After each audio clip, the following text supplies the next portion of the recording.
So we got up to Daf Samach Hey, and we're talking about the machlokes between Rebbe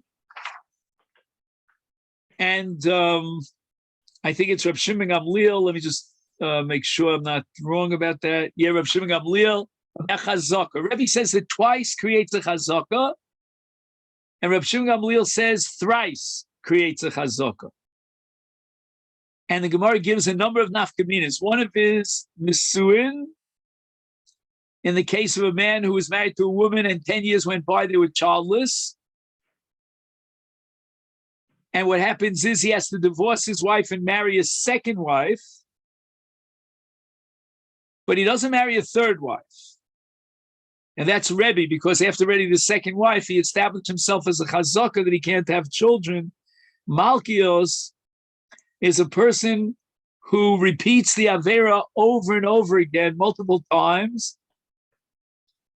And again, we're going to paskin like Rebbe, that once he violated the same Chiv Malchus twice, we assume that he is not in the parsha. We lock him up and we feed him whatever we feed him.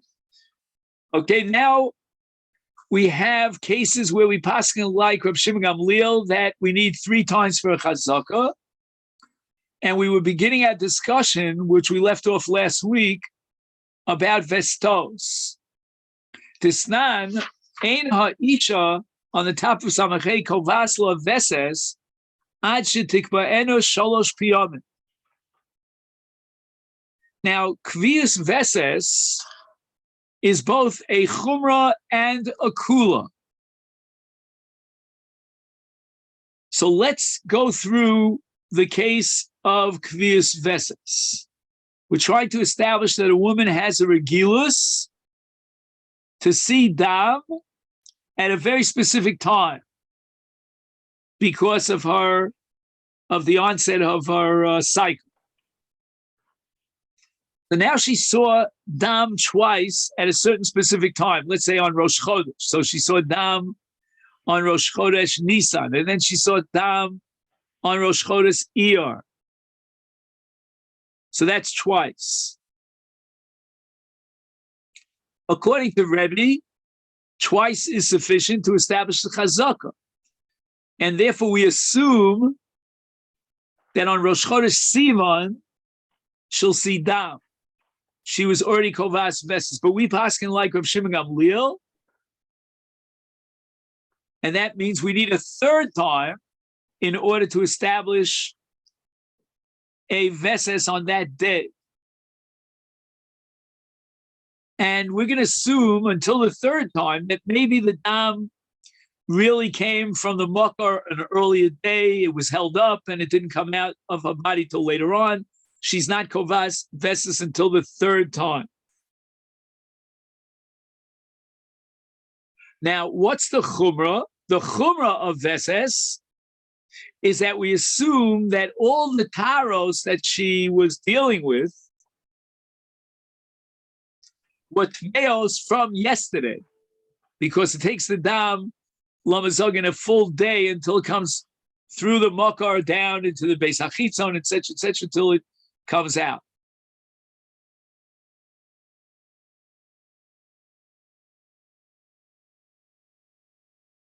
However, that halacha that we're going to be machmir a full day earlier than the day that she actually sees dam. In other words, we're going to count 24 hours retroactively. That only applies before she's kovas vest.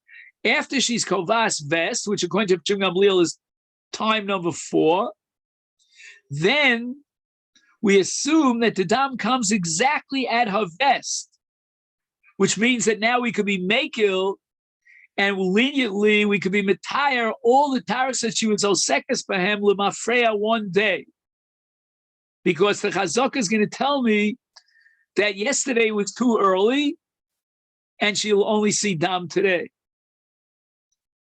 On the other hand, there's a chumrah. What's the tzad chumrah in vest? A woman reaches her vest after she was kovas vest. She didn't check herself to see whether she had dam or not. She's assumed to be tmeya, even in the absence of seeing dam, because we presume that the dam is going to be there, it's going to come out. So once again, there's a kula and a chumrah. The kula is that we don't have to go to mafreya to be metami taros, and the chumrah is that we assume she saw dam even if she did not actually make a bedika and see the dam.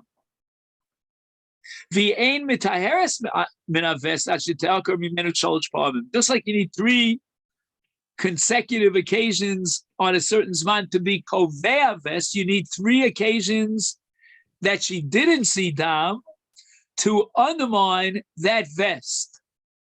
So let's say she had a vest for Rosh Chodesh Nisan, Rosh Chodesh Iyar, Rosh Chodesh Sivan, and then we assume she'll see dam on Rosh Chodesh Tammuz. If Tammuz goes by, she didn't see dam. Av goes by, she didn't see dam. Rosh Chodesh El goes by, she didn't see dam. Then she undermines and cancels her vest. Shara Muad, we paskin like Reb Shimon Gamliel, the shar only becomes chezkas nagchan after 3 negichos. Disnan ein ashar nasa muad ad she'idu bo shlosha pa'amin. So that a shar tam pays only chatzi nezik, a shar muad pays nezik sholeh. And the transition between tam and muad is going to take place after the 3rd negicha. So on the 4th negicha, after the chazak has been established and the shar has now transitioned into a muad, on the 4th negicha, he pays nezek sholem.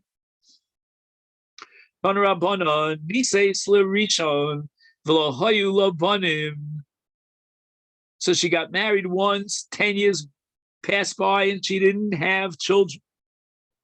And therefore he gave her a get with a ksuba. And the reason why he has to give her a ksuba, as we discussed last time, is because we don't know who's at fault over here. It might be that he's at fault and she's faultless. Lishani, now she gets married to a second husband. Again, 10 years go by in a second marriage and she doesn't produce any children. Lishlishi lo tinase. We will not permit anyone to marry her a 3rd time, unless he has already fulfilled his mitzvah of period verivia, which means according to Beit Shammai, he had 2 boys, according to Beit Hillel, 1 boy, 1 girl. So at this point, it sounds like we're accepting the shita of Rebbe. And that's what we said earlier, that Rebbe holds twice is enough to establish a chazaka with regard to nisuin, with regard to marriage. That if she didn't have children under her first husband for 10 years, she got married to a second husband again, she went 10 years without children, then lo tinase l'shlishi. We will not allow her to get married to a 3rd husband unless he already had fulfilled his obligation of period v'riv. Nises, they went ahead and they violated the law and they married her, even though Misha Ein Lo Banim, he hasn't fulfilled his mitzvah teitze. He has to divorce her. He must marry a woman who can, we assume, can have children below ksuba. Here we have every reason to believe that she's at fault based on the chazak of Rebbe, that twice she was married without children, 10-year period of time. Iboilahu, the Gemara has the following suffix. She was married to 1 husband, 10 years went by, and she didn't have children. He divorced her and paid up the ksuba. She got married to a second husband. 10 years went by, and the second husband, she did not have children. He, the second husband, gave her a divorce and paid up the ksuba. She illegally got married to a 3rd husband. She didn't have children. The first 2 bailim want to get a rebate on their ksuba. Ksuba is a very expensive, hefty sum of 200 zuz. We paid you 200 zuz based on the possibility that you were not at fault. But now that you got married a third time and you still don't have children, that means she's been married for a total minimum of 30 years. Now the first two husbands want to get a rebate. We've now proven and established that you're at fault. The reason why we didn't have children is because of you. Why should I pay you the ksuba? I want a refund. So the Gemara vacillates. Mi matzi amri la. Though they have the right to say gloy mil, so we now prove the atu, the garment. You were the cause of the fact that we didn't have children because Araya, in the third case, you did not have children. Oh, Dilma, should we say no? Matzis amra la. He has the right to contend and contest against his argument by claiming hashtahu de chashke. Only now, when I got married for the third time, I became an akara. Biologically, I could have had children under you and the second husband as well, but you were at fault. And the Gemara answers, she has a good argument when she says, no, I became an akara now. New situations arose, a new situation arose. The Gemara now has another something. We're talking about a woman who was married twice, 10 years for each husband. She didn't have any children. She got married to a third husband and he divorced her and he did not give her a ksuba. Why didn't he give her a ksuba? Because she's already proven that she's the cause. She's the akara. But guess what? Surprise, surprise. Nises Lervi, she married a fourth husband. Maybe he had already had children. She does have children, so she is childbearing. She was not an akara. Let her go back to the third husband who got off easy, off the hook, and he didn't pay the ksuba, blaming her. Now she can prove that she wasn't at fault. She's a childbearing mother. Pay up the ksuba. Now, I thought this was hands down. She has an absolute claim. I mean, can you argue with the facts on the ground? She is now bearing children. But the Gemara is a lot smarter than Berzon. Says the Gemara, Amrina lo, we say to Hashti Kusich, Yafa midi burech. You better drop your claim. Silence is golden. Why? Dematzi Amar Allah, the third husband is going to say to her, Ant adaita dehachi lo girashti. You're still married to me. Could you imagine, Ira? She's married to a fourth husband, and her third husband is going to claim, no. You're married to me. Right. Any children you had from the fourth husband are mamzerim, because I gave you a get under false premises, under false pretenses. I assumed that for sure, after 30 years of marriage with 3 different husbands, no children, that you're a barren woman. And now we see that you're not. Had I only known that, I would not have delivered again. She's in deep trouble. Better that she should drop the claim. Silence is better off here. Maskif Rav Sheshet, Rav Papa asked the following question. If you think that in fact the Baal has the right to claim that he gave the get on the false premises, what do you gain by her silence? Bezdin is going to come forward and they're going to put this argument out in front of the courts, namely that his get was given under false premises. Nimsa batel, the get is batel. And now she married a fourth guy. Those children are mamzerim. So Rav Papa is arguing that you see clearly that the Baal Ashlishi, the third one, could not claim that he gave the get under false premises, because if that would be the claim, then the children from her fourth marriage, her fourth husband, would be mamzerim. Whether or not he claims he's silent, it's irrelevant.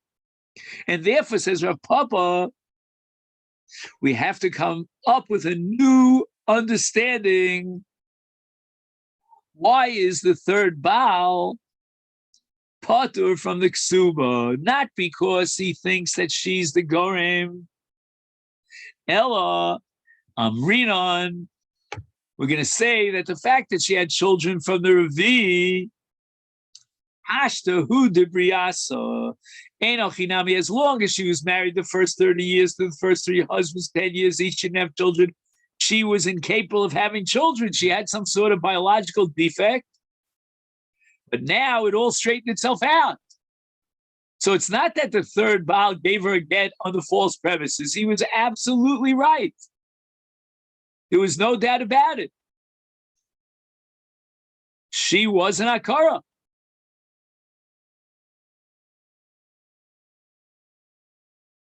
And she cannot claim the ksuba from the third husband. She was the cause. Haraya, she was married now the third time around. She has a chazaka being Akara. She got married to a 4th husband. And Baruch Hashem, she had triplets. It's irrelevant. Because Hashtahu Debriasa, she went to a great, I don't know, gynecologist. I'm not sure, not a gynecologist. Who's in charge of the uterus and all that stuff? Maybe a gynecologist. I don't know. I think gynecologist, yeah. And he came up with a magic formula, and he straightened her out. She was able to bear children.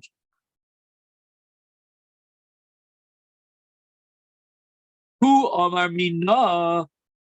If the Baal says, I know that this woman was the cause that we didn't have children, and therefore I don't want to pay the ksuba. He, Amra, Bineh, she points an accusing finger at him and claims that it's his fault that they couldn't have children, and therefore he has to pay the ksuba. Who's believed, he or she? Amra Ami, Dvarim Shebeino Leveino Nemenes. In other words, she knows what he cannot know, that he wasn't what's called Zoreh Kechetz, Yoreh Kechetz.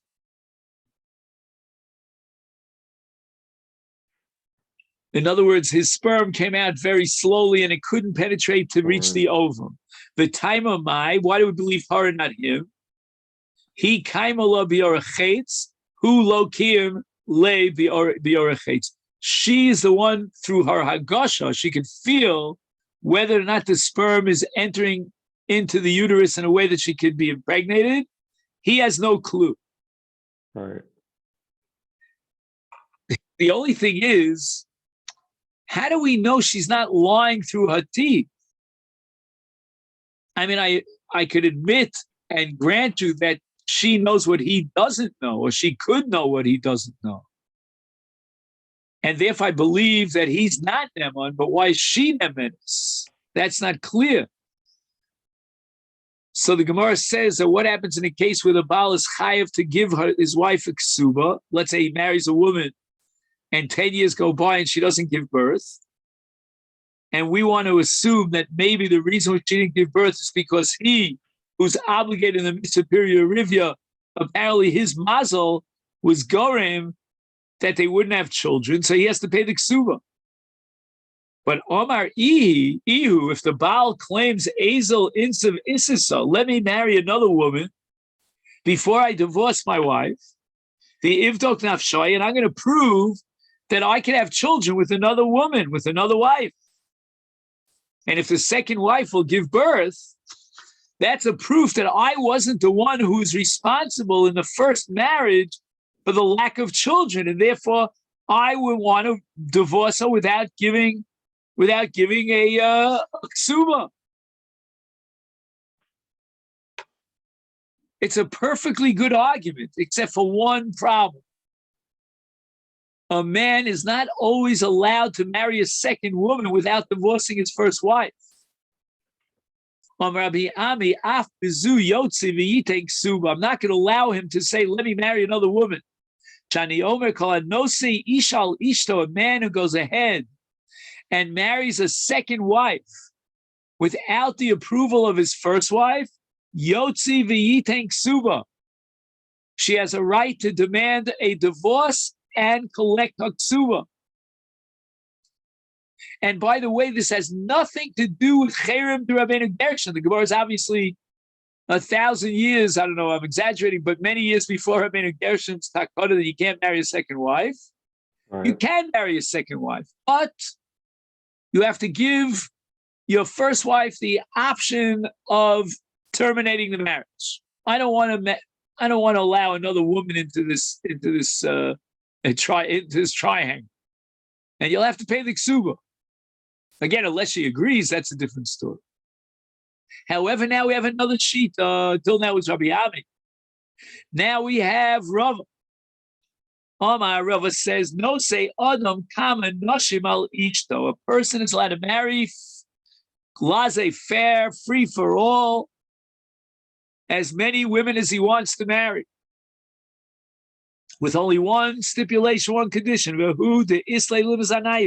He's a wealthy guy. He's got plenty of money in the bank. He can prove his credit rating is good, and he has enough money to support all these wives. And you and I know how much it costs to support a wife. We do. Okay, then. Let me just